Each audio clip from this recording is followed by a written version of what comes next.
Ils parlent d'efforts, d'avenir, de mesures, pendant qu'en bas grandit une lente usure. Les mots tombent d'en haut avec gravité froide, et chacun porte en soi ce que le silence garde.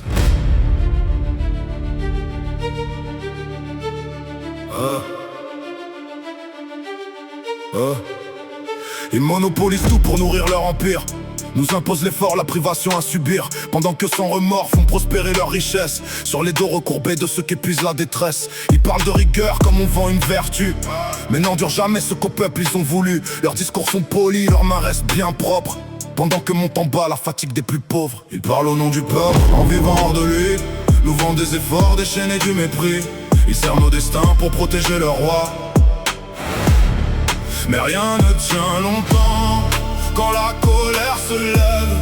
À force de courber ceux qu'ils voulaient soumettre, ils verront se lever ceux qu'ils croyaient faire taire.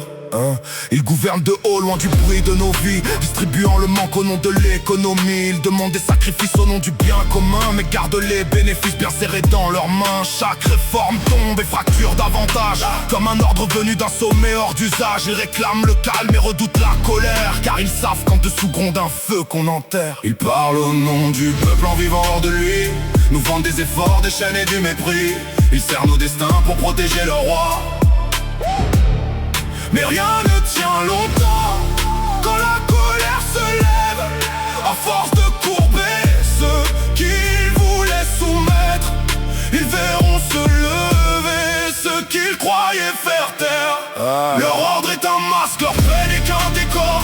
Ils vivent de nos chaînes, de nos failles, de nos morts. Ils croyaient nos silences synonymes d'abandon, mais sous chaque dos courbé sommeille une rébellion. Ils bâtissent leur palais sur des épaules pliées, puis parlent de mérite aux foules humiliées. Ils appellent ça l'ordre, ils appellent ça la loi, mais leur monde tient surtout par la fatigue et l'effroi. Un peuple qu'on courbe apprend aussi à mordre, et le silence un jour peut renverser leur ordre. Car à force d'écraser sans jamais voir les hommes, ils oublieront le bruit que fait un peuple qu'on a. Leur ordre est un masque, leur peine est qu'un décor.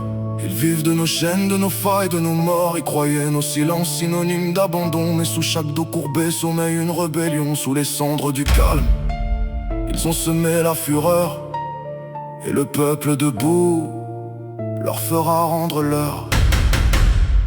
Ils ont cru gouverner sans jamais rendre compte, mais la colère d'en bas finit toujours sa montée. On peut courber les corps, pas étouffer l'histoire, car le peuple qu'on méprise apprend aussi la mémoire.